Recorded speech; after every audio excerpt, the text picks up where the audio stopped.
ಎಲ್ಲರಿಗೂ ನಮಸ್ಕಾರ. ಇವತ್ತು ಸುಮಾರು 220 ವರ್ಷಗಳ ಹಳೆಯ ಒಂದು ಸೇತುವೆ ನೋಡೋಕೆ ಹೋಗ್ತಾ ಇದ್ದೀನಿ. ತುಂಬ ಜನರಿಗೆ ಈ ಸೇತುವೆ ಬಗ್ಗೆ ವಿಷಯ ಗೊತ್ತಿರುತ್ತೆ. ಹಾಗೂ ಯಾರೆಲ್ಲ ಬೆಂಗಳೂರಿಂದ ಮೈಸೂರು ಕಡೆಗೆ ಪ್ರಯಾಣ ಮಾಡಿರ್ತೀರಿ ಅವರೆಲ್ಲ ಈ ಸೇತುವೆನ ಒಂದಲ್ಲ ಒಂದು ರೀತಿಲಿ ನೋಡಿರ್ತೀವಿ. ಇಲ್ಲೋಡಿ ಒಬ್ಬ ಸೂಪರ್ಮನ್ ಯಾವ ರೀತಿ ಅವನ ಆಟೋನ ಓಡಿಸ್ಕೊಂಬರ್ತಾ ಇದ್ದಾನೆ. ಈ ರೀತಿಯೆಲ್ಲ ರಸ್ತೆಗಳಲ್ಲಿ ಆಪೋಸಿಟ್ ಸೈಡಲ್ಲಿ ಓಡಿಸ್ಕೊಂಬಂದ್ರೆ ಆಕ್ಸಿಡೆಂಟ್ ಆಗ್ತಾ ಇನ್ನೇನಾಗುತ್ತೆ. ನಮ್ಮ ಜನಗಳಿಗೆ ನೀವು ಎಂಥದೇ ಒಂದು ಐಫೈ ಒಂದು ರೋಡ್ ಮಾಡಿಸಿ ಈ ರೂಲ್ಸ್ನ ಫಾಲೋ ಮಾಡಿ ಅಂದರೆ ಫಸ್ಟು ನಮ್ಮ ಜನನ ಬ್ರೇಕ್ ಮಾಡೋದು. ಅದರಿಂದನೇ ಆಕ್ಸಿಡೆಂಟ್ ಆಗೋದು. ಅದಕ್ಕೆ ನಾವೇ ಕಾರಣ ಆಗ್ತೀವಿ, ಇನ್ಯಾರೂ ಕಾರಣ ಆಗೋಲ್ಲ. ಅದನ್ನು ನಾವೇ ಅರ್ಥ ಮಾಡ್ಕೊಬೇಕು. ಈ ಸೇತುವೆನ ಕಾವೇರಿ ನದಿಗೆ ಅಡ್ಡಲಾಗಿ ಶ್ರೀರಂಗಪಟ್ಟಣದಲ್ಲಿ ಕಟ್ಟಲಾಗಿರುತ್ತೆ. ಈ ಸೇತುವೆಯ ಎತ್ತರ ಸುಮಾರು 20 ಅಡಿಯಷ್ಟಿರುತ್ತೆ. ಪ್ರತಿ ವರ್ಷವೂ KRS ಡ್ಯಾಮ್ ತುಂಬಿ ಡ್ಯಾಮ್ನ ಗೇಟ್ಸೆಲ್ಲ ಓಪನ್ ಮಾಡಿದಾಗ ಶ್ರೀರಂಗಪಟ್ಟಣದಲ್ಲಿ ಈ ಸೇತುವೆ ಒಂದು ನೀರಿನ ಮಟ್ಟ ನೋಡಿ ಜನರು ಓಕೆ ನಮ್ಮ ಕಾವೇರಿ ತುಂಬಿದ ನೀರು ಹರಿತಾ ಇದೆ ಅಂತಲೇ ತುಂಬ ಟಿ ವಿಗಳಲ್ಲಿ ತೋರಿಸೋದು. ಶ್ರೀರಂಗಪಟ್ಟಣದ ಸಿಟಿ ಲಿಮಿಟ್ಸ್ ಬಂದಿದ ತಕ್ಷಣ ಫಸ್ಟು ಮೊದಲನೇ ಬ್ರಿಡ್ಜ್ ಕ್ರಾಸ್ ಆಗಿದ ತಕ್ಷಣ ರೈಟ್ ಸೈಡ್ಗೆ ಯೂಟರ್ನ್ ತಗೊಳ್ಳಿ. ಸೊ ಯೂಟರ್ನ್ ತಗೊಂಡು ಹಾಗೇ ಮುಂದೆ ಹೋದರೆ ಆ ರೋಡು ನಮ್ಮನ್ನು ಡೈರೆಕ್ಟಾಗಿ ಬಂದು ಈ ಪರ್ಟಿಕ್ಯುಲರ್ ಬ್ರಿಡ್ಜ್ ಹತ್ರಕ್ಕೆ ನಮ್ಮನ್ನು ಕರ್ಕೊಂಡೋಗುತ್ತೆ. ನಾವು ಇವಾಗ ಶ್ರೀರಂಗಪಟ್ಟಣದ ಕೋಟೆ ಒಳಗಡೆಯಿಂದ ಸೇತುವೆ ಮೂಲಕ ಹೊರಗಡೆಗೆ ಹೋಗ್ತಾ ಇದ್ದೀವಿ. ಟಿಪ್ಪು ಸುಲ್ತಾನ್ ಕಾಲದಲ್ಲಿ ಮಂತ್ರಿಯಾಗಿದ್ದ ಪೂರ್ಣಯ್ಯನವರು ಟಿಪ್ಪು ಸುಲ್ತಾನ್ ಮರಣಾನಂತರ ಅವರು ಬ್ರಿಟಿಷ್ ಅಧಿಕಾರಿಯಾದ ವೆಲ್ಲೆಸ್ಲಿ ಅವರ ಒಂದು ಹೆಸರಿನ ಜ್ಞಾಪಕಾರ್ಥವಾಗಿ 2 ವೆಲ್ಲೆಸ್ಲಿ ಬ್ರಿಡ್ಜನ್ನ ಕಟ್ಟಿಸ್ತಾರೆ. ಮೊದಲನೇ ಸೇತುವೆ ಬಂದು ಶ್ರೀರಂಗಪಟ್ಟಣದಲ್ಲಿ ಕಟ್ಟಿರ್ತಾರೆ ಹಾಗೂ ಎರಡನೇ ಸೇತುವೆ ಬಂದು ಮಳವಳ್ಳಿ ಹತ್ರ ಕಟ್ಟಿರ್ತಾರೆ. ಇತ್ತೀಚೆಗೆ ಕೆಲವು ವರ್ಷಗಳ ಹಿಂದೆ ಕಾವೇರಿ ನದಿಯ ರಭಸ ಜಾಸ್ತಿ ಆಗಿ ಆ ಅರ್ಧ ಸೇತುವೆ ಕುಸಿದು ಬೀಳುತ್ತೆ.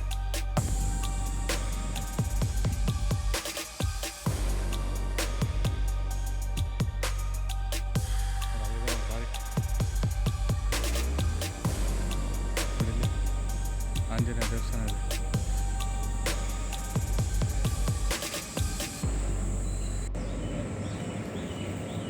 ಎಲ್ಲರಿಗೂ ನಮಸ್ಕಾರ. ಇವತ್ತು ಕಾವೇರಿ ನದಿಗೆ ಅಡ್ಡಲಾಗಿ ಕಟ್ಟಿರುವ ವೆಲ್ಲೆಸ್ಲಿ ಸೇತುವೆ ಹತ್ರ ಬಂದಿದ್ವಿ. ನೋಡಿ, ನಾನು ಹೋಗ್ತೀನಿ, ಬಾ ನನ್ನಿಂದ ಬಾ.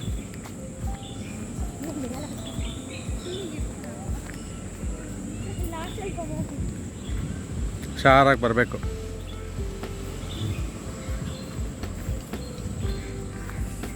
ನೋಡು ಮೋಹಿತ್, ಈ ಜಾಗ ನೋಡ್ಕೋ. ನಾನು 3 ತಿಂಗಳಲ್ಲಿ ನೋಡ್ಕೋ, ಈ ಜಾಗ ನಮಗೆ ಕಾಣೋದೇ ಇಲ್ಲ ಕಣ್ಣಿಗೆ. ಎಲ್ಲ ನೀರಲ್ಲಿ ಮುಳುಗೋಗಿರುತ್ತೆ, ಸಂಪೂರ್ಣವಾಗಿ ಜಲಾವೃತ ಆಗಿರುತ್ತೆ ಇದು. ಇಲ್ಲಿ ನೋಡು,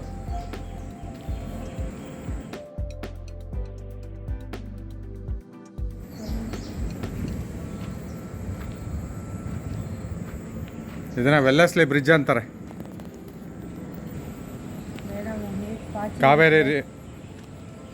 ಕಾವೇರಿ ನದಿ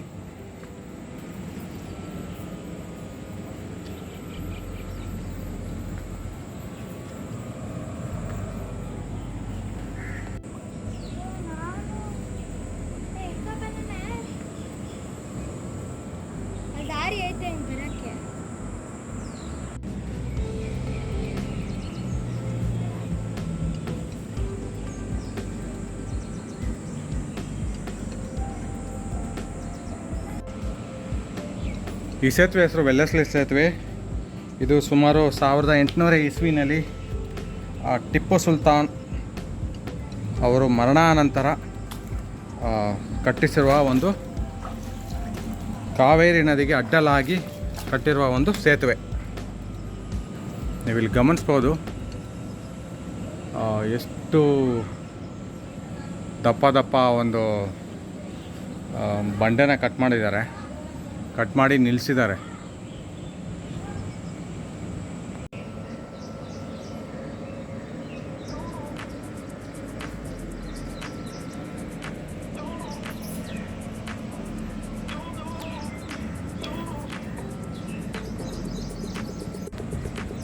ಅಲ್ಲಿ ನಮಗೆ ಎದುರುಗಡೆ ಕಾಣ್ತಾ ಇರೋದೆ ಹೊಸ ಮೈಸೂರು ಟು ಬ್ಯಾಂಗ್ಳೂರು ಒಂದು ಕಾಂಟ್ರಾಕ್ಟರ್ ಬೇಸ್ಡ್ ಬ್ರಿಡ್ಜ್ ಅದು.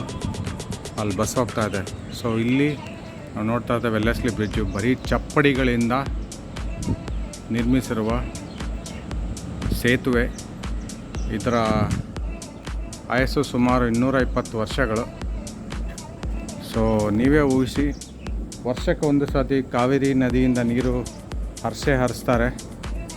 ಹರಿಸಿದಾಗ ಈ ಬ್ರಿಡ್ಜಿಗೆ ಮೇಲ್ಗಡೆ ಟಾಪ್ ಏನು ಕಾಣ್ತಾ ಇದೆ ಅಲ್ಲಿಗೆ ನೀರು ಟಚ್ ಆಗಿ ಹಾದೋಗುತ್ತೆ. ಎಷ್ಟು ಫೋರ್ಸ್ ಇರುತ್ತೆ, ವಾಟರ್ ಪ್ರೆಷರು ಎಷ್ಟು ರಭಸ ಇರುತ್ತೆ, ಅಷ್ಟನ್ನೆಲ್ಲ 220 ವರ್ಷಗಳಷ್ಟು ಕಾಲದಿಂದ ಇದು ತಡ್ಕೊಂಬಂದಿದೆ. ಅಂದರೆ ವಾಟ್ ಎ ಇಂಜಿನಿಯರಿಂಗ್. ಒಂದು ಟೆಕ್ನಾಲಜಿ ಇರ್ಬೋದು, ಒಂದು ಇಂಜಿನಿಯರಿಂಗ್ ಇರ್ಬೋದು, ಅದಕ್ಕೆಲ್ಲ ಒಂದು ಮಾದರಿಯಾಗಿ ನಿಂತಿರೋ ಒಂದು 222 ವರ್ಷಗಳ ಹಳೆಯದಾದ ಒಂದು ಸೇತುವೆ. ಬೇರೆ ಸಮಯದಲ್ಲಿ ಕಂಪೇರ್ ಮಾಡಿದ್ರೆ ಇವಾಗ ಸ್ವಲ್ಪ ನೀರಿದೆ, ಮೇ ಬಿ ಇಲ್ಲಿ ಗಮನಿಸ್ಬೋದು. ಯೂಶ್ವಲಾಗಿ ಬೇರೆ ಸಮಯದಲ್ಲೆಲ್ಲ ಇದ್ರ ಮೇಲೆ ನೀರು ಬರಲ್ಲ. ಅಲ್ಲೊಂದು ಚಿಕ್ಕದಾಗಿ ಒಂದು ಪುಟ್ಟದಾಗಿ ಒಂದು ಚಾನಲ್ ಥರ ಮಾಡಿದ್ದಾರೆ, ಅಲ್ಲಿಂದನೇ ನೀರು ಹಾದೋಗ್ತಾಯಿತ್ತು. ಬಟ್ ಇವಾಗ ಸ್ವಲ್ಪ ನೀರು ಬಿಟ್ಟಿದ್ದಾರೆ ಅನಿಸುತ್ತೆ ಲೈಟಾಗಿ. ಸೊ ಡ್ಯಾಮಿಂದ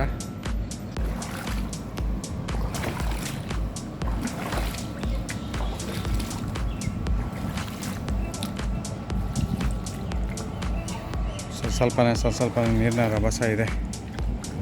ಅಲ್ಲಿ ಒಂದು ಮೂಟೆಗಳಲ್ಲಿ ಮರಳು ತುಂಬಿ ಇಟ್ಟಿದ್ದಾರೆ. ಅದ್ರ ಮೇಲೆ ನೀರು ಹರಿತಾ ಇದೆ ಅಂದರೆ ಸ್ವಲ್ಪ ನೀರಿನ ರಭಸ ಇದೆ. ನೋಡಿ, ಅಲ್ಲಿ ತುದಿಲಿ ಕಾಣ್ತಾ ಇರೋದೆ ಶ್ರೀರಂಗಪಟ್ಟಣದ ಕೋಟೆ. ವೆಲ್ಲೆಸ್ಲಿ ಬ್ರಿಡ್ಜ್ ಪಕ್ಕನೇ ಇರೋದು ಮಂಡ್ಯ ನಗರಕ್ಕೆ ನೀರು ಸರಬರಾಜು ಮಾಡುವ ಒಂದು ಕೇಂದ್ರ.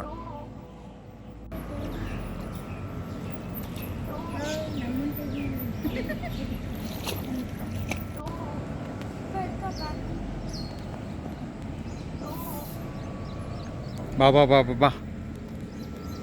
ಬಾಯ್ Wellesley bridge.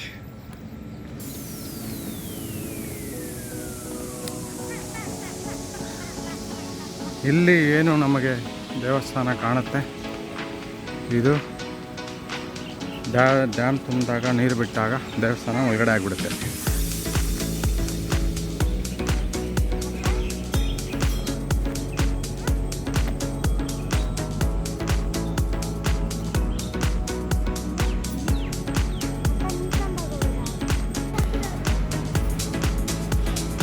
KRS dam gate open ಮಾಡಿದ್ರೆ ನಾನೇನು ಇವಾಗ ನಿಂತ್ಕೊಂಡಿದ್ದೀನಿ, ಆ ಹೈಟಿಗೆ ನೀರು ಬರುತ್ತೆ. ಆ ಒಂದು ವೆಲ್ಲೆಸ್ಲಿ ಸೇತುವೆ ಏನು ತುದಿ ಕಾಣ್ತಾ ಇದೆ, ಆ ತುದಿ ಟಚ್ ಆಗಿ ನೀರು ಹೋಗುತ್ತೆ. ಅದ್ರ ಮೇಲ್ಗಡೆನೂ ಹೋಗಿರುವ ಎಕ್ಸಾಂಪಲ್ಸ್ ಇದೆ. ಹಾಗೂ ಇಲ್ಲಿ ಏನು ಎಡಗಡೆ ನಮ್ಗೆ ಕಾಣ್ತಾ ಇದೆ ಶ್ರೀ ಆಂಜನೇಯ ದೇವಸ್ಥಾನ ಹಾಗೂ ದತ್ತಾತ್ರೇಯ ದೇವರ ಸನ್ನಿಧಿ. ಈ ದೇವಸ್ಥಾನನ ಒಳಗಡೆ ಆಗುತ್ತೆ.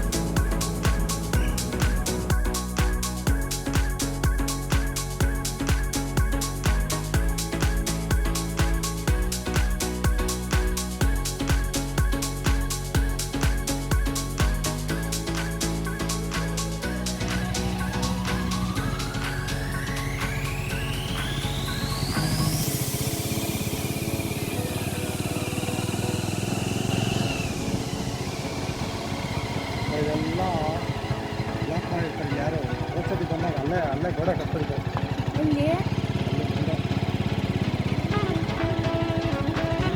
ಇಲ್ಲ, ಈ ಬಿಟ್ಟು ಕುಡಿಯುತ್ತೆ ಆದ್ರೂ ಅದ್ರ ಮೇಲೆ ಕಟ್ಟಾಗ್ತಾ ಇತ್ತು.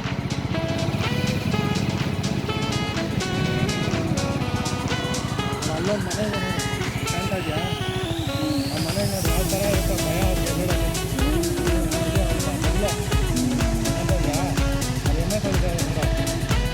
ಒಂದು ನೀರು ತುಂಬಿದ್ರೆ ಆ ಮನೆಗೆ ಹೋಗ್ತಿರ್ಬೇಕು.